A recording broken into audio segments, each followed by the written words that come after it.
Today's video is going to be a little different. I'll be presenting for you a SOC mini-course that I have created. We'll get started with a quick introduction. My name is Steven and I go by MyDFIR, as some of you are aware. I graduated with a college diploma specializing in computer networking and currently have over 5+ years of work experience within cybersecurity, specifically in the security operations domain. I dedicated countless hours to focus on areas that interest me the most, which allowed me to hold multiple GX certifications. Now, was this something I always wanted to do? No. In fact, I wanted to be in the NBA, believe it or not, but my height of 5'8" made it extremely difficult. Instead, I shifted my focus and I am now a DFIR consultant by day and SOC Tier 1 to 3 by night. I just want to make it clear to those who are currently uncertain as to what or where you want to be. That is perfectly fine. I did not know what I wanted to do until many years into my professional career. In fact, after graduating high school, I had no idea where to go or what to take. All I knew was that my brother had taken IT, so I wanted to follow his footsteps, and here I am. You might be wondering, what is this mini course about? And my focus is to really raise awareness of what a SOC, Security Operations Center, is. The goal here is to allow you to make a decision whether or not this is something you want to put your time and effort into. Time is our most valuable resource, and I want to make sure you spend it wisely. If the section about Security Operations Center interests you, we will then jump into common threats, frameworks, and tools that an analyst is expected to know and use. I'll introduce you to a SIEM or SIEM, which is a Security Information and Event Management. And finally, we'll have some hands-on experience deploying our own SIEM and feeding a PCAP, packet capture file, into it so we can start with our triage and investigation. And that is it for the course. I'm just kidding. I wanted to say thank you for your ongoing support, and if this is the first time seeing my content, welcome and thank you. Let's get started. What is a Security Operations Center? Well, a SOC is a centralized unit within an organization that plays a pivotal role in protecting organizations from threats, but most importantly, confidentiality, integrity, and availability of digital assets. The SOC is responsible for monitoring and detection, analyzing the data, and eventually responding or mitigating threats. Depending on the maturity of the organization and most importantly, their budget, SOCs can be either in-house, which is extremely expensive because of the people, process, and technology, which I'll touch on later, or a SOC can be outsourced to something like a MSSP, Managed Security Service Provider, which is typically the cheaper alternative. Lastly, SOCs are typically 24/7, 365, all day, every day. The three functions that I typically see within a SOC environment are the following: monitor, detect, and respond to security events. But what makes up these functions are actually the people, process, and technology. People such as yourself, cybersecurity professionals, who take the data and interpret it. Processes such as procedures for incident handling, threat detection, and response. Whereas technology focuses on tools like a SIEM, intrusion detection systems, endpoint protection, and many more. Now, it's extremely important to remember that people and process is what will not only make the work environment fulfilling, but also make a SOC perform well. On to the roles in the SOC, beginning with security analysts. These are your tier 1 if your SOC is in a tiered approach. Their responsibilities focus on triaging alerts and escalating accordingly, and typically they are the first point of contact for inquiries. The next is senior security analysts or tier 2 analysts. They investigate and analyze security events or incidents that have been escalated from junior analysts, also known as your tier 1 analysts, to understand the nature, scope, and impact. Next is a more specialized role, which is your incident responders. In a tiered approach, this would typically be your tier 3 analysts. They specialize in swift and effective response to security incidents, lead efforts to contain, eradicate, and recover from breaches. They work very closely with law enforcement and other external parties like legal or communications, HR, if needed. We have threat hunters, who proactively search for signs of advanced threats and hidden vulnerabilities. They utilize advanced tools and methodologies to identify potential risk within the organization. They will continue to improve the overall threat detection capabilities of the SOC and utilize threat intelligence to identify gaps within the environment. Threat intelligence analysts. They will collect, analyze, and interpret threat data from various sources, identify emerging threats and attack patterns, as well as share actionable threat intelligence with the organization to enhance defenses. Because it is important to know who might be attacking your organization, and threat intelligence would have the answer for that. Next is security engineers. These will design and implement security solutions to protect the organization's systems and networks. They will work on security products such as firewall configurations, intrusion detection systems, endpoint protection, and many more. This also includes your SIEMs as well. They ensure data flows properly and securely. Lastly, we have SOC managers. They oversee the daily operations of the SOC, develop and update processes and procedures, as well as collaborate with other departments to ensure effective security measures. On to the tools in a SOC. When it comes to tooling, it really depends on the environment. However, I typically see the following being used, and trust me, there are many more, but what I want you to understand is this. A tool is just a tool, meaning focus on the fundamentals rather than being an expert on a certain tool. If you decide to start your career as a SOC analyst, don't get hung up on what tool you should focus on, because what I always say is a SIEM is just a SIEM. Meaning, sure, Splunk and Sentinel are different, but at the end of the day, they both query data. Here's a sneak peek into a day in the life of a junior security analyst. Yes, your mileage may vary, but normally it boils down to the following. We'll start with the top left corner. You start your shift and you begin with the first phase, which is monitoring for alerts. This can be either from email or tools such as your EDR/SIEM, or even a ticketing system. The second phase is triage. Your main goal here is to determine if the alert was a false positive or a true positive. Your third and fourth phase, escalate and recommendations. Depending on the results found during the triage phase, you either escalate your findings and recommendations to the client or either the senior analyst for additional help or security engineer to tune the use case. So in summary, a SOC protects organizations from threats, but more importantly, CIA, confidentiality, integrity, and availability. Key functions include monitoring, detecting, and responding to threats. However, what makes up a SOC are the people, processes, and technology. Remember, people and process is what makes a SOC great. There are multiple roles within a SOC that help detect and protect against threats. There'll also be many different tools in every SOC. However, at the end of the day, they are just tools. Focus on the fundamentals and the capabilities rather than the tool itself. Before I move on to the next section, I did want to let you know that I do offer free mentorship with no strings attached on my site at MyDFIR.com. On the top right-hand corner on my site, there is a course waitlist if you are interested. I am working on this behind the scenes, and if you like, you can go ahead and join the waitlist there. Secondly, I have some products that I believe will help you on your cybersecurity journey. This contains a cybersecurity roadmap on how you can get started in 1 year. I also have resume templates as well as cover letter templates and some bookmarks for you to get started. Last but not least, there is an interview guide as well. This interview guide contains over 40 plus interview questions for free. This is for you to get ready for your upcoming SOC interview, and it contains generic questions, high-level questions, behavioral, technical, as well as scenario-based questions, which I truly believe will help you out. If you have any questions, feel free to email me or leave a comment or DM me on my socials. I am always happy to help. Next, we'll move on to common threats. One of the common attacks that we see in this field is social engineering. To put simply, it is the act of manipulation to get someone to do something or reveal something, hence the objective at the bottom.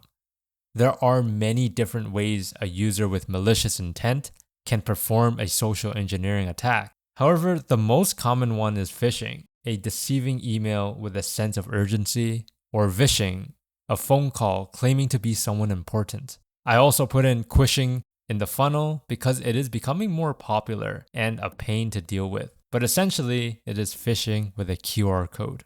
Let's face it, identity is something that should be protected, but more often than not, folks tend to overlook this because why spend the extra seconds to open up a password manager when we can simply type in our super secure password? Password 123. One of the common threats we face is identity compromise, and attacks can obtain unauthorized access to these by simply brute forcing their way in, purchasing credentials from the dark web, or even social engineering. Malware's main purpose is to simply make majority of us cry. Some of the more common types are worms, which will try and spread to multiple machines as quickly as possible. Spyware, which is designed to spy on your activities. Adware, these are those pesky ads that just never goes away. Ransomware, something we all likely heard of. Its main purpose is to render your files inaccessible. Trojan is when you download something expecting X, but you also get Y, which is malware. And lastly, fileless, malware that runs in memory. These ones are great because they blend in with normal activity because they utilize legitimate tools like PowerShell or command prompt. In summary, users with malicious intent are becoming more creative to achieve their objectives. We as cybersecurity professionals will need to continue to learn and upskill to ultimately protect what matters most, which are the people and businesses. In this section, we'll talk about some frameworks, or what I like to call mental models, to help with our investigations, along with some OSINT, open source intelligence tools that can again help with our investigation.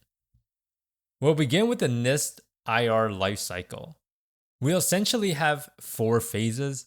This is where we begin to think about how we can prepare ourselves for the worst. This can be coming up with a plan and understanding what your crown jewels are, aka what is most important to you, or what keeps you up at night. Secondly, we have detection and analysis. Understand the scope and impact and where evil might be present. Next is containment, eradication, and recovery. How do we stop the bleeding? What are some of the steps we can do to recover from the incident? And lastly, post-incident activity. What can we do to improve for the next incident? What went wrong during these phases, or what went right during these phases? This is where we can improve our processes going forward. Another life cycle is from SANS, and this achieves similar results. The acronym PyCurl or PyCurl is what many of us use to remember these steps. We have preparation at the top, identification, containment, eradication, recovery, and lessons learned. Whichever life cycle you use, they achieve the same objective, and that is to help you understand what phase you are currently in.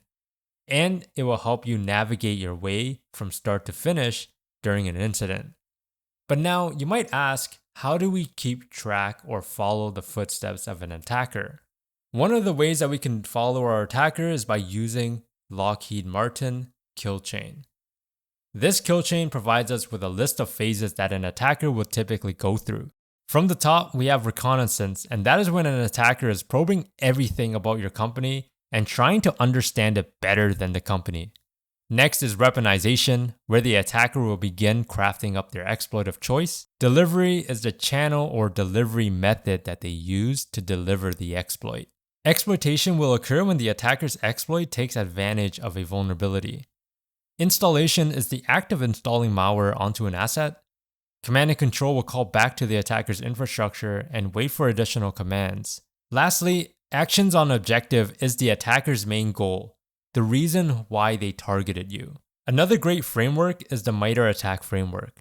You don't have to be in cybersecurity for long to hear about this framework.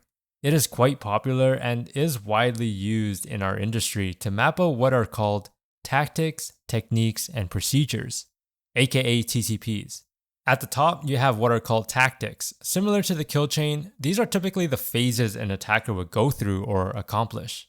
For example, if an attacker wants to obtain initial access into a company, they would typically use the following techniques listed under initial access. Let's say you are investigating an incident where an attacker had gained initial access via phishing. You can then click directly onto phishing and it will provide you with additional information. As shown on the screen, it provides information to allow an analyst to understand why might an attacker use this technique, along with locations on the right where an analyst may take a look to obtain logs related to this activity. Another example, say you're interested in APT32. Well, MITRE ATT&CK provides you with the information about this APT and the techniques that they use, which is incredibly useful, especially if you're trying to detect related activity to APT32. You could imagine how powerful this framework is, as it does not only provide you with the opportunity to craft better detections, but also allow you to think about the next step an attacker might take. Changing gears, I wanted to introduce you to some useful OSINT tools, open source intelligence, as this will allow us to obtain more context into the data that we SOC analysts are looking into. Many of the tools will fall into one or more of these categories. The first one is IP reputation. The objective here is to quickly assess if an IP of interest may be malicious or benign. The higher the reputation, the more likely the IP had been reported for nefarious activities. For example, an SSH brute force attack. The tools are all listed on the slide, but I'll be sure to add them into the description down below. Majority of the IP reputation tools can be actually used for domain reputations as well. The objective is similar to IP reputation. It is to quickly assess the legitimacy of a domain. In the example picture I provided, VirusTotal detected this domain as being used for nefarious purposes, whether that is a callback to a command and control server or a known compromised site.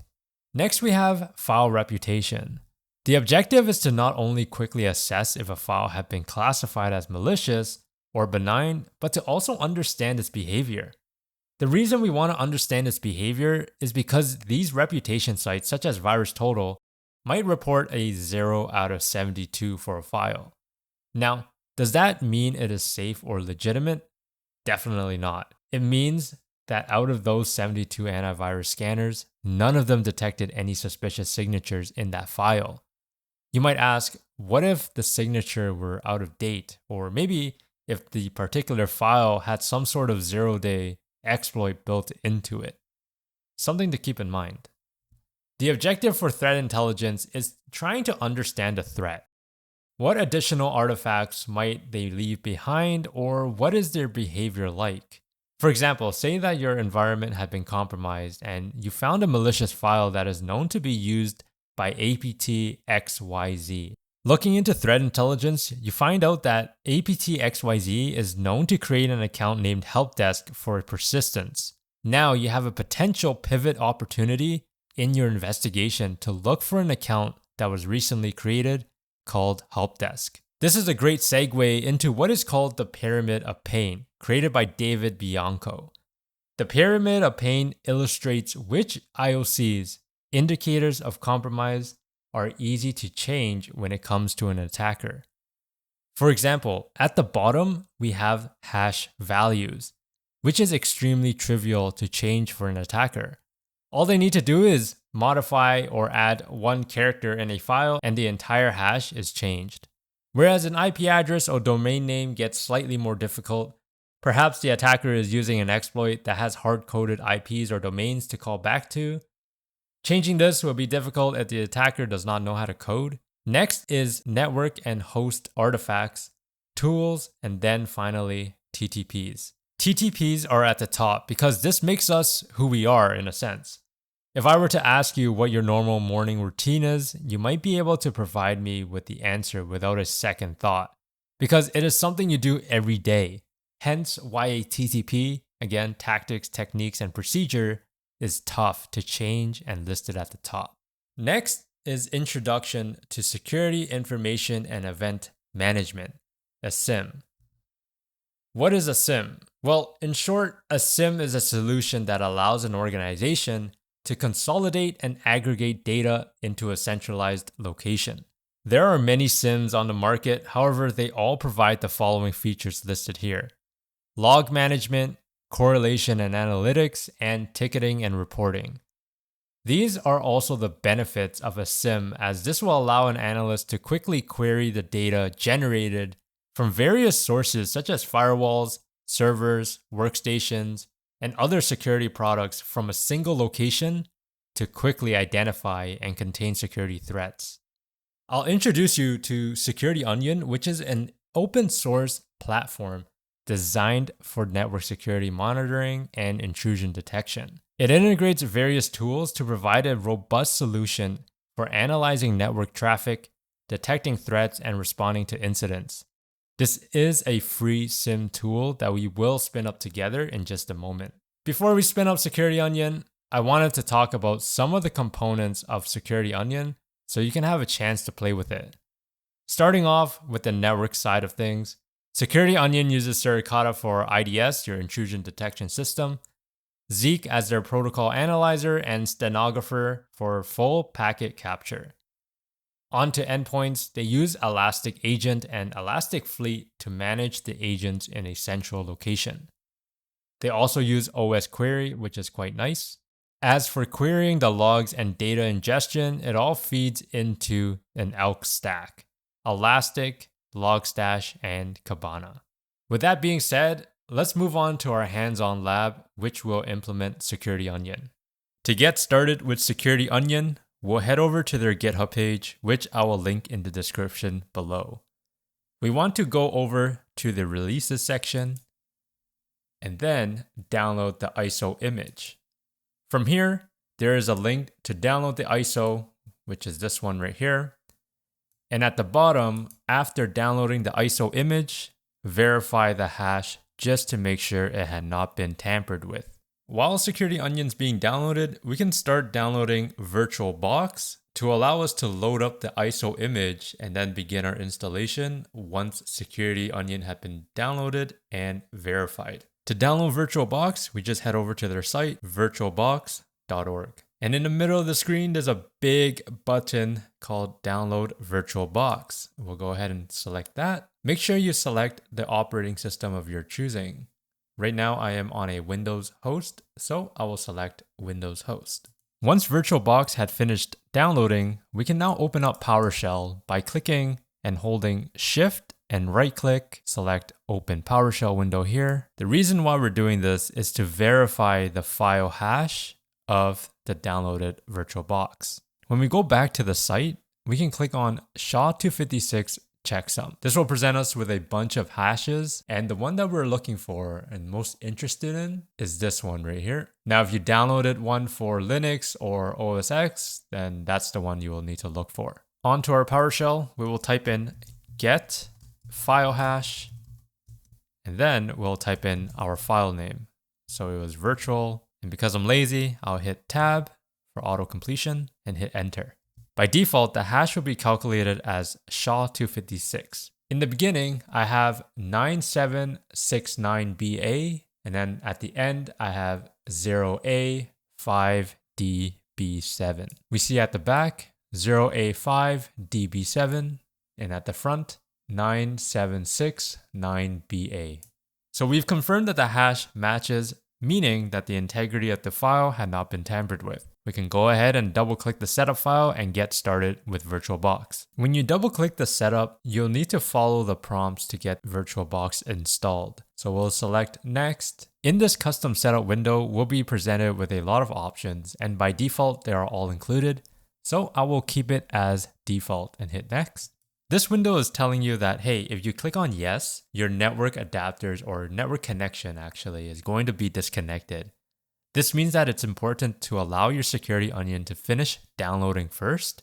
Otherwise, you'll interrupt that process and then you'll have to re-download SecurityOnion again. In this case, I'm going to wait until my SecurityOnion had finished downloading, and then I will continue with the setup. Excellent. As you can tell, SecurityOnion had finished downloading, so I will continue on with the setup and hit yes. If you haven't installed VirtualBox before, there will be some dependencies. However, this window will automatically install those dependencies for you. While the dependencies are installing, we'll head back over to SecurityOnion's GitHub page. Because since we finished downloading SecurityOnion, we want to verify the hash, similar to what we did for VirtualBox. The beginning hash is 5D511, and at the end it is DF1BF5. Also, it is important to note that if a file is extremely large, in this case, SecurityOnion is about 15 gigs, it will take a bit to calculate the hash. Okay, it's been about 2 to 3 minutes and the hash had been calculated. Excellent, so now we compared both hashes, the integrity is intact. Now, if you are on Linux, in order to calculate your hash, you'll type in SHA-256 sum and then point it to your file. All right, our VirtualBox had finished installing. We'll click finish to automatically start it up for us. For SecurityOnion, they have a couple options on how you would like to install it. Now, because this is a lab environment, we can look into the eval and standalone option. The minimum requirements for the two is you must have at least 4 CPUs, 12 gigs of RAM, and at least 200 gigs of storage, along with 2 NIC cards, so your network interface cards. I would recommend, if possible, have your SecurityOnion box be at least 16 gigs of RAM, since there is a ton of technology built into SecurityOnion, and if you don't have that much RAM, it could be very slow. To begin, we want to click on New, which is located at the top right corner beside Add. When we click on New, we want to start naming our VirtualBox. In this case, I'll name it as SecurityOnion. At the bottom is your folders. So where does your virtual machine want to live in? Next is your ISO image. You want to select the drop down and click on Other to find where your SecurityOnion ISO is located. And lastly, you have the option to select or deselect Skip Unintended Installation. And what that means for unintended installation is essentially installing your operating system automatically. In our case, I'm going to click on Skip Unintended Installation so I can walk you through on some of the options that are available to us. I'll click on Next, and here is where we can configure our system resources. If you recall, I did go over the minimum requirements for SecurityOnion. For our RAM, we want to have at least 16 gigs of RAM. Now, if you don't have 16 gigs and you only have, let's say, 8, that is okay. Just do keep in mind that your platform might be a little slow. At the bottom, you have your processors. It did say 4, but I'm going to leave it as 2. And then I'll leave everything as is and click Next. Now we are presented with how large our storage space would be for SecurityOnion. If we head back to the minimum specs page, we can see that the minimum storage size that they recommend is 200 gigs. Again, up to you, but I will leave it for 200 gigs. And here it just tells you a summary of all of the options that you've selected.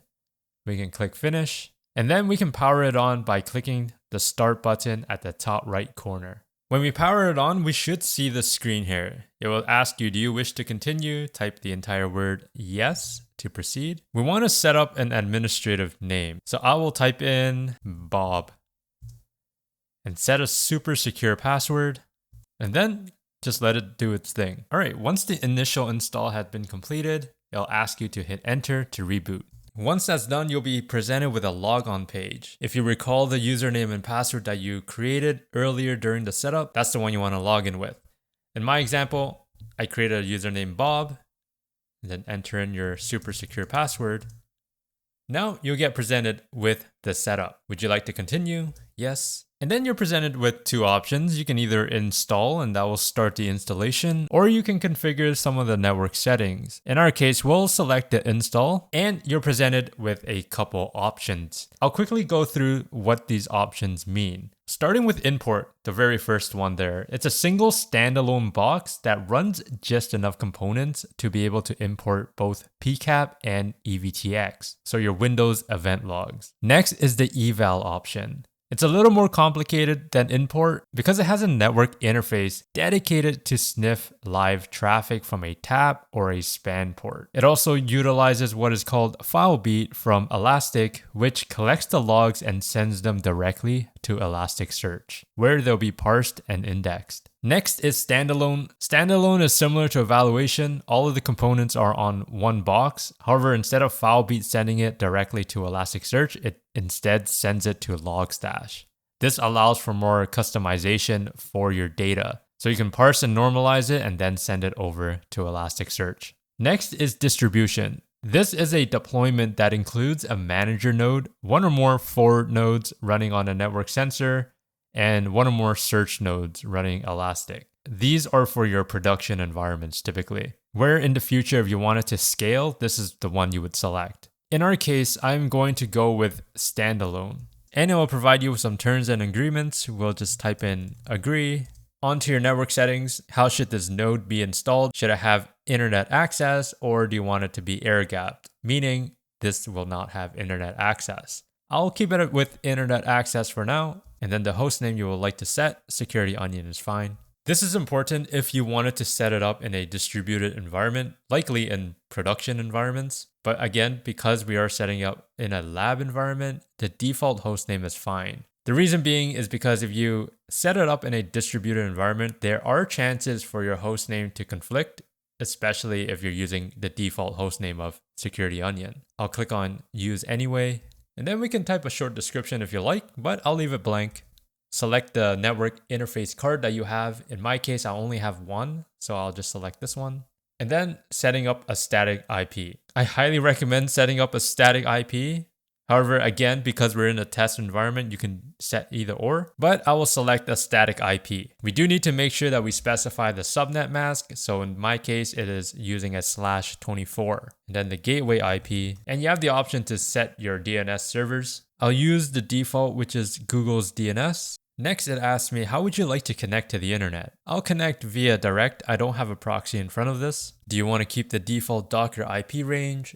Sure. If you recall on the minimum requirement page, standalone requires at least 2 NIC cards to be installed. One so you can use as a monitor interface. In my case, I only have 1 NIC, but that is okay. I can just select it as unknown and hit OK. It is better if I had 2 NIC cards, as this will allow me to sniff traffic. But because of this demonstration, I'm not going to be monitoring our traffic, so having 1 NIC card is enough. We'll need to enter in an email address to create an account. This is essentially your account to log into Elasticsearch and Kibana.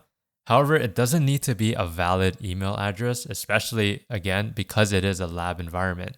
If you're using production environment, I do recommend using a valid email. But here I'll type in bob@test.com. Enter in the password. The next option is, how would you like to access the web interface? Do you want to access it via IP, hostname, or other? For the sake of simplicity, I'm going to be using IP. This window is, do you want to allow access to the SecurityOnion installation via the web interface? I'm going to select no. And then finally, we want to review our settings just to make sure everything is okay. Everything looks to be good. I'm going to select yes. And now SecurityOnion will be installed in the background with those configuration settings. Now that SecurityOnion finished installing and setting up, we can head over to a web browser that is on our same network as our SecurityOnion and visit the IP of SecurityOnion with HTTPS. We'll type in HTTPS with our IP of SecurityOnion and hit enter. When we head back over to our SecurityOnion, you might see that it is dropping the traffic. Because I can't connect from my web browser over to SecurityOnion, we do need to modify some IP table rules. I've listed out this command here and I'll walk through it very quickly. Essentially, we're telling IP tables to allow any inbound communication sourcing from the IP address listed here. And it is specifying the protocol TCP. I'll hit enter. Now we'll head over to our web browser and try it again. All right, now we can access SecurityOnion on our web browser after modifying the IP table rules. We'll connect with our account that we've created. I used an account bob@test.com, and then I'll put in my password and hit login. And this is the front page of SecurityOnion. The next step is to ingest our first PCAP. Let's head back over to SecurityOnion's server. On our server, let's type in ls to see what kind of directories exist. I'll make dir, let's just call it temp for now. And then we'll change our directory into temp. Now we'll go and download our first PCAP. In order to do that, we'll use the wget command, and I'll be downloading this PCAP from Malware Traffic Analysis. It is the Spoonwatch exercise. To download the PCAP, we'll type in wget and the following URL. I'll list it down below so you can go ahead and copy that. Once that's downloaded, I like to make sure that it exists and I'm in the right directory. Let's go ahead and unzip this PCAP file, and then it will ask you for a password. The password will be infected, all lowercase. We do have our PCAP file now. Just to make sure, I like to type in file 22.pcap and see what it is. And it says the file is a PCAP capture file. The next thing we want to do is start importing this PCAP into our SecurityOnion instance. To do that, we'll type in sudo so-import-pcap. This is the command that we'll use to import our PCAP into SecurityOnion. Type in the file name and hit enter. So behind the scenes, it is analyzing the traffic with both Suricata and Zeek. And this does take a bit, but it will be imported into SecurityOnion, and we'll head over to the web browser next. To begin, we can start heading into dashboards, and this will show us information about our SecurityOnion instance. Now, if you notice at the time at the top right corner here, it says that it's in the last 24 hours. Our PCAP was back in 2022. We want to make sure that the time reflects 2022 and not last 24 hours. To change that, we can click the icon beside last and then hit the drop down. If I recall, the PCAP started in the month of January, so I'll hit January 1st up until January 31st. Click on apply. Perfect, so now the time is selected throughout the entire month of January. We'll scroll down to see what kind of events exist within our instance. And I can see that Zeek has a couple of log files here. There's zeek.con, RPC, DNS, Kerberos, SSL file. So it has a couple logs for us to take a look at. And I also noticed that Suricata had generated some alerts here, as you can see from the field here. Suricata alert. Scrolling to the bottom, we do have some IP addresses as well as some destination IPs, some ports, and geo-organization names. Pretty much this confirms that our PCAP had successfully been imported into our instance.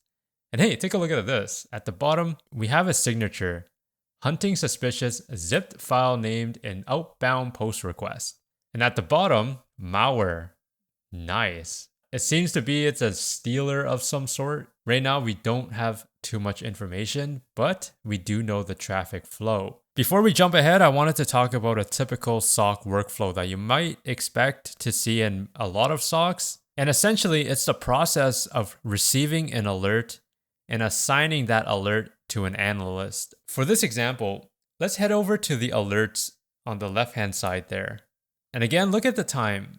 It's the last 24 hours. I'll change this to 2022. Taking a look, we can see 5 alerts now. The next thing we want to do is make sure that we acknowledge the alert and assign it to the analyst, which in this case is yourself. And in order to assign an alert to yourself, you'll need to click on the blue triangle. This will allow you to escalate to a new case, and that's the one we'll click on. Now we can head over to cases at the top left side, and we'll see the cases here. I'll then click on the binoculars here on the left, and then I'll assign this case to myself simply by clicking on assignee, and then the drop down, click on Bob. The status, I'll select it as in progress, and it automatically saves for you. The reason why we do this, and we want to get into the habit of doing this, is to allow the other analysts that are working with us to know that we're taking a look at this alert. This way, it prevents duplicate work. In order to investigate the signature, we can perform some OSINT to understand what exactly the signature is looking for. For example, this HTTP post pattern, I don't know what pattern they're talking about, and we can take a look and see what kind of pattern it's looking for. But instead of doing that, I'd rather go and take a look at some of the data that exists in SecurityOnion that relates to this signature. In order to do that, we can click on Hunt at the left-hand side, and this will allow us to start querying for data. Now, again, always keep in mind of the time frame. In this case, I set it to 24 months. So for sure, I'm going to, oops, let me set that back to 24 months. So for sure, I am going to obtain all of that information. If this was a production environment, I highly recommend against it. Do not look for such a broad timeline. Instead, you want to narrow down your focus just a bit. This will allow better resource allocation on the system. When we click on the signature of interest, I'll select the magnifying glass only. This allows me to filter for only this value. I'll sort the time, and now we can see the earliest event. This is something that we need to take note of. I'll put this in my notes, as well as the source IP. It is ending in 216, communicating outbound towards this IP.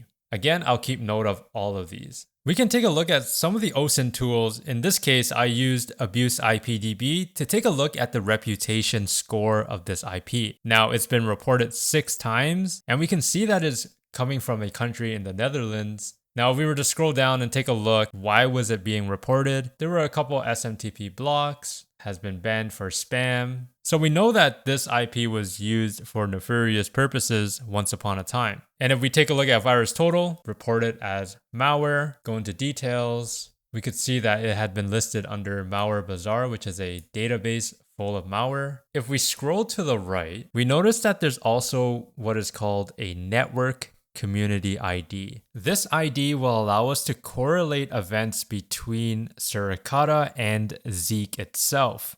So if we search for this community ID, we might be able to grab traffic related to this post request, or if there were any files downloaded for whatever reason that we've missed. We can go ahead and click on the community ID and again, search only. And if we scroll up, you notice that the community ID is listed under the query here. Do keep in mind that this community ID is wrapped in quotation marks. If you do not wrap it in quotation marks, it will likely not be able to find any events for you. For example, let me go ahead and erase this as well as remove the filter. And just like that, there are no events. Now, if we were to put in the quotation marks again,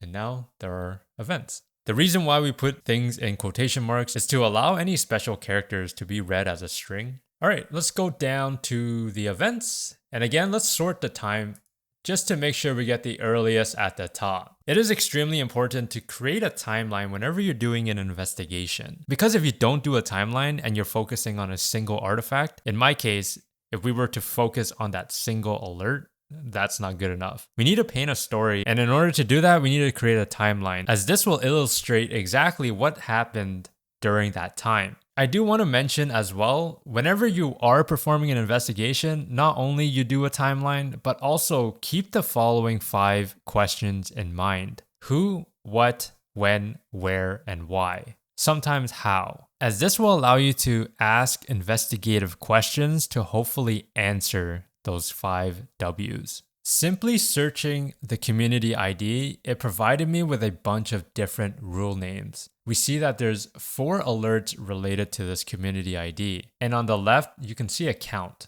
This simply means how many times the signature triggered. Let's keep note of the earliest time that this activity had occurred. And when we follow this chain, we notice that there is a policy PE-EXE right after this post pattern. This indicates that likely something was downloaded from this web server. And just to make sure, if you look at the bottom again, right below that alert, you see that there's a ET hunting suspicious dotted quad host MZ response. You might look at that alert and be like, what does that mean? Let me quickly explain it. This simply means that a file such as an executable or a DLL file have been downloaded from an IP address. You can think about a dotted quad host as an IP. The reason why I say an executable or a DLL is because of the MZ header. As a side note, this website contains a bunch of information about file signatures, also known as file headers. Now, file headers is what makes up a file. If you download something that says it's a PNG file, you take a look at the file header to determine whether or not it is actually a PNG file.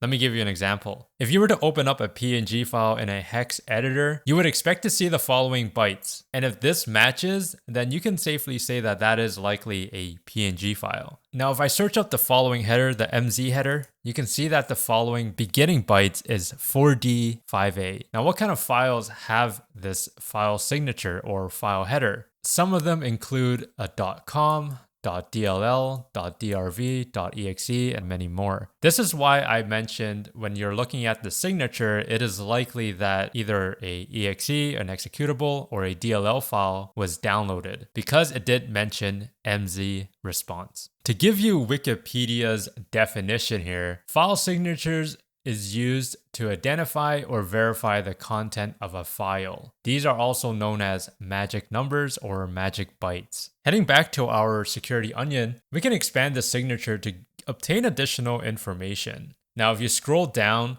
you can notice that in the beginning, it has an MZ header over here. However, if we look at the content type, it's telling us that it's an image/JPEG. But that's not true because if you recall, on the site that lists file signatures, if it is indeed a JPEG file, we should see this header. But instead, if we go back into our SecurityOnion, we see the following header as MZ. So that tells us that it is likely not a JPEG, but instead it's likely an executable file. Scrolling down, we can see the rule here. So this tells us how the rule is created. Now, if I was curious about the post pattern request, which is this rule right here, the initial rule that we saw, we can see how it's crafted. Right here, if we take a look at the rule, what is the pattern that they are looking for? By looking at the details, I can see that the flow requires it to be established to server. The HTTP method is post, and the HTTP header content. So this is the pattern right here. Boundary equals this. So that means that within the traffic, the HTTP header contained that boundary string. This is why this signature had triggered. You can also see the reference as well, along with the MD5 hash. That's pretty interesting. Now I know exactly what they're trying to look for, as in why that signature had triggered. Let's take a look at the next page. It appears to be the same or similar signatures that are triggering, and it's talking to the same IP. Again, this should be it because we are filtering by community ID. This is interesting. The very bottom signature here, it triggered suspicious zipped file name and outbound post request. Whenever we see an outbound post request, especially a zipped file name, you could safely assume that something had been exfiltrated, especially since in the beginning you noticed a bit of odd activity towards this destination IP. I mean, seeing a zipped signature trigger after this stealer post request alert, that's not a good day. Well, it's a fun day for our incident response, but in general, that's not a good day. Now, because we do have the PCAP, open up Wireshark to read the PCAP. And in order to do that, you can head over to their site, wireshark.org, click on Get Started, and then you'll see a couple options as to which operating system installer you want. Since I am using a Windows operating system, I went ahead and downloaded installer and I installed it. Now, once you have Wireshark installed, we'll want to open up the PCAP that you downloaded. If you recalled, we noticed that there was an HTTP post request that contained a zipped file. That's the one that I'm interested in most, so I'll type in a request filter looking specifically for any post request. The filter here is http.request.method == post. Now we notice that there are a couple of post requests here. And at the bottom, you notice that there is a zip in brackets. So we will right click that and click on follow TCP stream. And from here, we see the client server communication. Now, if we were to scroll all the way at the bottom, we can see the exact time when that post request for the zipped file happened. We can see the file name was _586.zip. And we see in plain text, autofill, Google Chrome, default, Microsoft Edge. This tells me that this stealer is looking for browser data, any passwords that are stored in web browsers. Now we can also perform OSINT on these stealers as well to see what their capabilities and objectives are. If I scroll all the way down, again, we see, passwords.txt. We also see Outlook, and a screenshot as well. That's pretty cool. Now we can perform further analysis on this. We can actually carve out this file, but that's further down in forensics, and that's another video. But at least now we have better context into what the objective of the stealer is. And we have pretty good evidence as to what was being exfiltrated. Considering the file name of passwords.txt, it is likely that passwords were exfiltrated. If we were to go back into our 5 questions, the who, what, when, where, and why, we could start answering the who. So the who in this case was the computer of 192.168.1.216. The what is that a PC was infected with malware associated with a stealer, which is known to steal passwords. Exfiltration occurred on January 7th at 4:07 p.m. Now keep in mind the time zone, it is -5, so that's Eastern time. You always want to convert it to UTC time. For the when, the first occurrence happened on January 7th, 2022 at 16:07:32 UTC. Last observed towards the suspicious IP was on January 7th, 2022 at 16:07:35. When it comes to where, well, it occurred in the 192.168.1.0/24 network. The why, we're unable to determine exactly the reason due to the limitation of logs. My theory would be that a user either downloaded this malware by a drive-by download or was downloaded via a successful phishing attempt. Instead of opening a PCAP with Wireshark, you could actually open one up with SecurityOnion if you wanted to. I'll leave a link down below for you to read more about it. If we were to escalate that to the client, we want to provide them with as much information as we possibly can. And if we were to just give them an IP address of 192.168.1.216, do you think the client would know exactly where that is or where that's located? Probably not. So the next thing that we should do is to try to find the host name for this particular device, as well as the username. That way, again, it allows the client to quickly identify and be like, oh, I know that username, or oh, I know that computer name. And then they can quickly go and remediate it from there. Now, one thing to keep in mind is thinking about scope. Who else connected out to this IP? Now, obviously, because we only imported one PCAP, we're only going to see this one source IP connecting out, but it is good practice to copy the destination and paste it up into the query. That way we can take a look and see what other IPs had connected to this IP. We are trying to identify the scope of potential infected machines. Now, how do we find the host name or username? If you recall, we did notice some additional logs from Zeek that Zeek had successfully parsed out. And one of them was Kerberos. And Kerberos usually contains the host name and username. So at the top, let's just type in Kerberos. We'll scroll down and take a look on the right. We noticed a host name. Perfect. So we have the host name of the source. Now, how do I know it's the source? Well, Kerberos client being the source, whereas the server is the destination. Now we do need to figure out the username. We'll expand this and take a look and see if the username exists in this log. And no, it doesn't seem that the username is listed in this log. However, what we can do, and it's a very blanket search, but we can type in username and see if there are any fields that contain a username. And it appears that there's one field and is using the SMB protocol on port 445. We will scroll down and take a look at the message. So this will contain what is the raw log. Now, if we were to scroll down or scroll over, we will see username is Steve Smith and the host name, and that matches what we've seen earlier.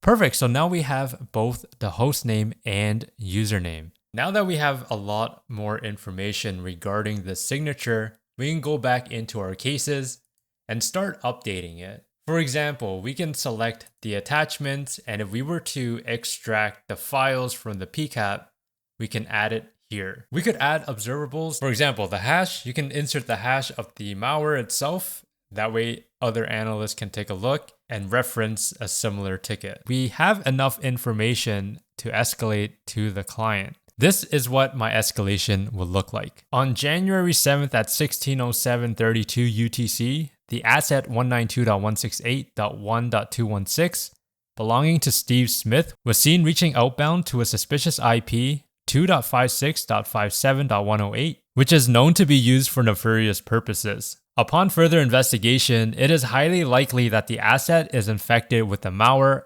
ARKey/OSCI Stealer, which is known to steal passwords. Exfiltration was observed, which appeared to contain passwords and web browser data.